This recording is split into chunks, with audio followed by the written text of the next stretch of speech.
अस्सलाम वालेकुम जी, मेरा नाम वसीम मलिक है। सुप्रीम कोर्ट ऑफ पाकिस्तान में मौजूद हूँ। अब से कुछ देर कबल Islamabad high court justice Mohsin Akhtar Kayani की अदालत कमरा अदालत नंबर 2 वहाँ एक अहम मुकदमे की समाअत यानी कि लापता शायर और सहाफ़ी अहमद फराद। मुख्तलिफ वीडियोज़ में आज आप सुनेंगे कि जस्टिस मोहसिन अख्तर कियानी ने यू टर्न लिया है। जस्टिस मोहसिन अख्तर कियानी अपने फ़ैसले पर अमल दरामद नहीं कर सके। जस्टिस मोहसिन अख्तर कियानी आज के रोज़ कंप्रोमाइज़ नज़र आए हैं, मगर मेरे नज़दीक ऐसा कुछ नहीं है। जस्टिस मोहसिन अख्तर कियानी की आज जीत हुई है।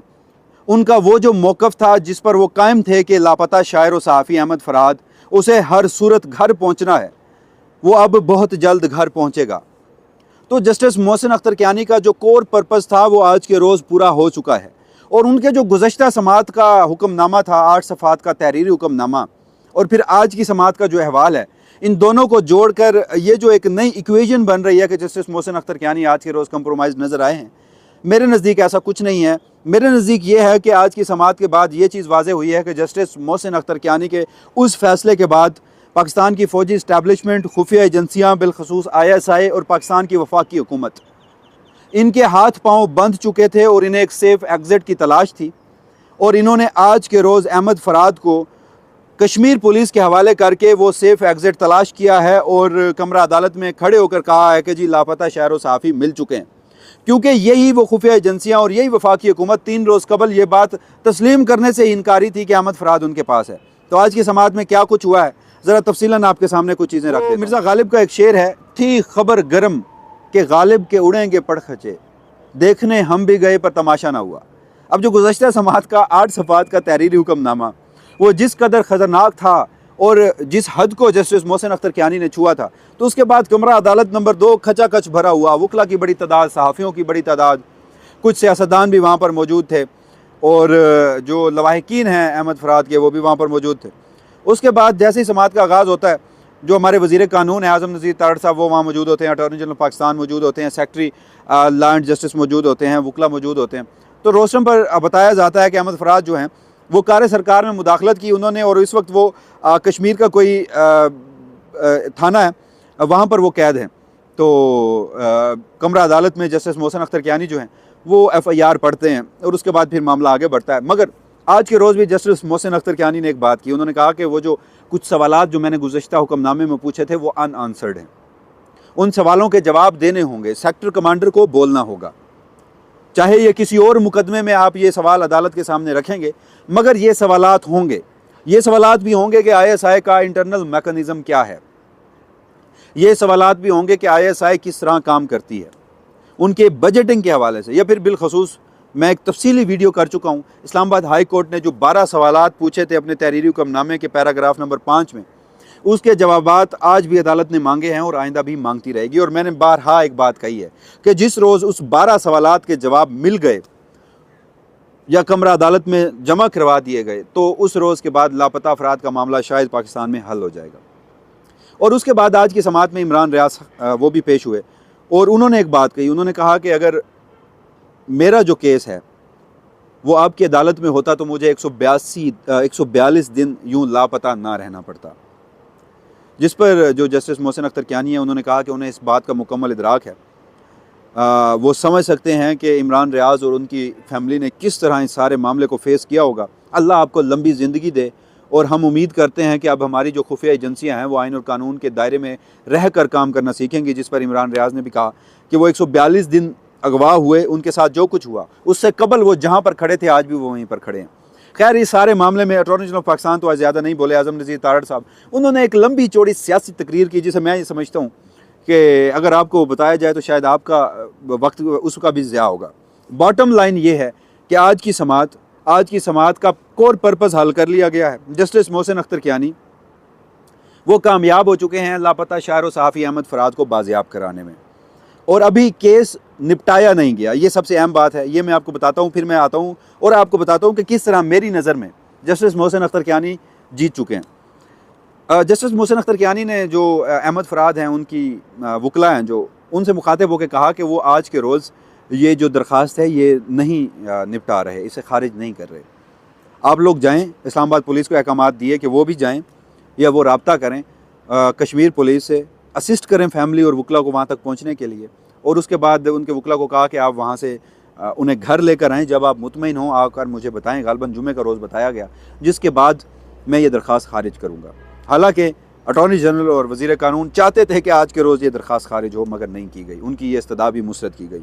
अब ये जो सारा सिनेरियो मैंने आपको बताया, इस सब में जो बहुत सारे लोग कह रहे होंगे कि मोहसिन अख्तर कियानी साहब आज कंप्रोमाइज़ हुए हैं, लापता अफराद का मसला हमेशा ही रहना है, ये कभी हल नहीं हो सकता, और पाकिस्तान की जो फौजी इस्टेब्लिशमेंट है वो फिर कोई और बंदा उठाएगी, फिर कोई और केस आएगा। उनकी बात भी हकीकत के करीब तर है, मगर मेरे नज़दीक मैं जो इसकी एक और इक्वेशन ड्रा कर रहा हूँ वो कुछ इस तरह से कर रहा हूँ कि देखिए, इस केस को बराह रास्त नशर करना ना करना सेकेंडरी अमल था, क्योंकि पैमरा इस केस को पाबंदी, इसी केस की वजह से पूरी अदालती नशरियात को, मुल्क भर की अदालती नशरियात को रिपोर्ट करने पर पाबंदी लगा चुकी थी।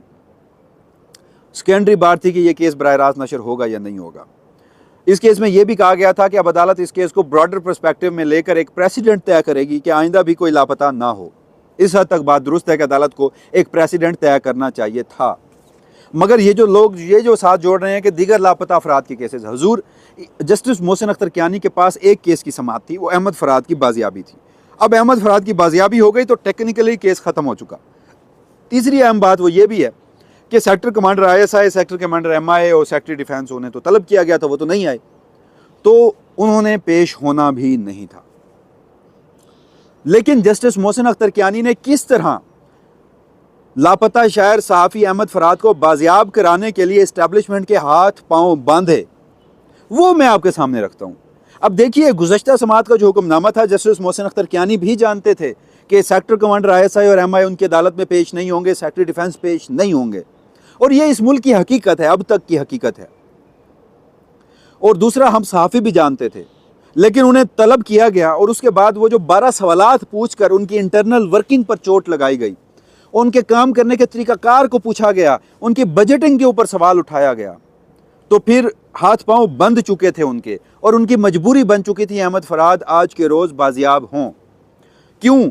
जैसे समाअत का आगाज़ हुआ, मैंने आपको बताया कि अटॉर्नी जनरल ने फ़ौरन से कहा कि जी वो तो इस वक्त कश्मीर पुलिस की कस्टडी में है, ऑन रिकॉर्ड आ चुके हैं, ज़मानत हो जानी है उनकी।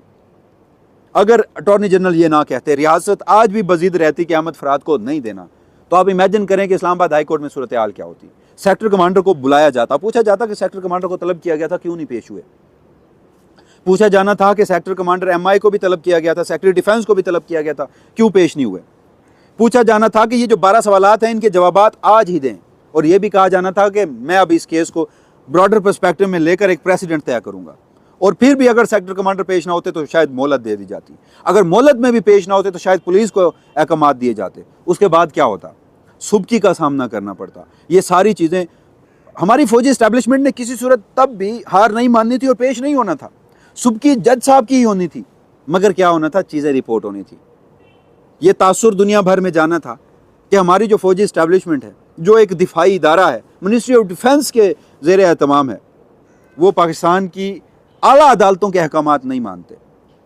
तो ऐसी सिचुएशन हमारी फौजी इस्टेब्लिशमेंट को पहले कभी देखनी नहीं पड़ी, ये फर्स्ट टाइम था। और इसमें मैं इस चीज़ को इस पर्सपेक्टिव में देख रहा हूँ कि आप आइडियलिज़म का शिकार ना हो, आप रियलिज़म पे रहें, आप मिसाली किरदार जस्टिस मोहसिन अख्तर कियानी से तवक्को ना रखें। जस्टिस मोहसिन अख्तर कियानी या इस्लामाबाद हाई कोर्ट के जजेस या पाकिस्तान का मौजूदा जो जुडिशल सिस्टम है, वो जिस तरह जकड़ा हुआ है, उसके बावजूद भी वो बोल रहा है, वो विसल ब्लोअर का किरदार अदा कर रहा है। ये इस्लामाबाद हाई कोर्ट के जजेस थे जो खड़े हुए, बोले, लिखा, इन्होंने केसेस सुन रहे हैं, मेरिट पे फैसला दे रहे हैं। इनके हर ऑब्जर्वेशन से, हर फैसले से पाकिस्तान की फौजी इस्टेब्लिशमेंट को चोट पड़ रही है। तो क्या वो नहीं समझते कि उनके काम करने का तरीकाकार इस हद तक भी वो ना लेके जाएं कि जहाँ से चीज़ें पॉइंट ऑफ नो रिटर्न तक पहुँच जाएं और अदालतें ही फंक्शनल ना रहें? ये तो हकीकत है, रियलिज़म है ना कि जी हमारी फौजी इस्टेब्लिशमेंट ने पूरे निज़ाम पर पंजे गाड़ रखे हैं, मगर वो इस तरह जज्बात से, इस तरह अदालतों की आगे बढ़ने से हल नहीं होंगे। और ये काम तो अदालतों का था ही नहीं, ये काम तो हमारे पार्लियामान का था। मगर बदकिस्मती से हमारे पार्लियामान में वो शख्स बैठे हैं जो फार्म 47 की पैदावार है। पाकिस्तान को इस वक्त जमहूरी मुल्क मत समझिए, खुदारा। पाकिस्तान इस वक्त जमहूरियत तो थी नहीं कभी, लेकिन जो टूटी फूटी होती थी, वो अब एक और डिक्टेटरशिप के फॉर्म में हमारे ऊपर मुसल्लत की गई है, जो डिक्टेटरशिप 2.0 वर्जन है, जो शायद लेटेस्ट हाइब्रिड अपडेटेड वर्जन है। उस सब में पाकिस्तान की जुडिशरी का इस तरह से किरदार अदा करना, वरना हमारी रियासत कहती तो अहमद फराद को ना छोड़ती। इन्होंने इमरान रियाज को भी तो 142 दिन अंदर रखा। क्या हो गया? पूरी लाहौर हाईकोर्ट ने जोर लगाया, इमरान रियाज रिहा नहीं हुए। 142 दिन अंदर रखा, अपनी मर्जी का सलूक किया, अधमोया करके छोड़ा। क्या कुछ हुआ? उनके खिलाफ किसी अदालत पर, किसी फोरम पर कोई कार्रवाई हुई? नहीं हुई। लेकिन जस्टिस मोहसिन अख्तर कियानी ने अपने फैसलों के जरिए अहमद फराद को 12वें रोज़ वापस घर ले आए हैं, या एटलीस्ट ऑन रिकॉर्ड ले आए हैं। तो ये वो सूरत हाल है कि पाकिस्तान की मौजूदा डायनामिक्स को देखते हुए, मौजूदा सूरत हाल को देखते हुए अदलिया को हमें एटलीस्ट इतना मार्जिन देना चाहिए कि वो इस स्पेस में, जितनी भी स्पेस बनाकर उसमें जो आइन और कानून के मुताबिक फैसले कर रही हैं, ये नामुमकिनात में शामिल था। क्या आप कभी सोच सकते थे कि पाकिस्तान का कोई जज सेक्टर कमांडर ISI और सेक्टर कमांडर MI को तलब करेगा, सेक्रेटरी डिफेंस को तलब करेगा और 12 सवालात पूछे जाएंगे? तो ऐसा तो हरगिज़ नहीं था, ना ही पाकिस्तान के किसी जज ने माजी में इस तरह की जुर्रत की थी। तो बहरहाल ये एक अच्छी डेवलपमेंट है, पॉजिटिव डेवलपमेंट है, और इस हवाले से जो भी फर्दर डेवलपमेंट होगी वसीम मलिक अपने इसी प्लेटफॉर्म से आपको आगाह रखेगा। तब तक के लिए मुझे दीजिए इजाज़त। अल्लाह निगहबान।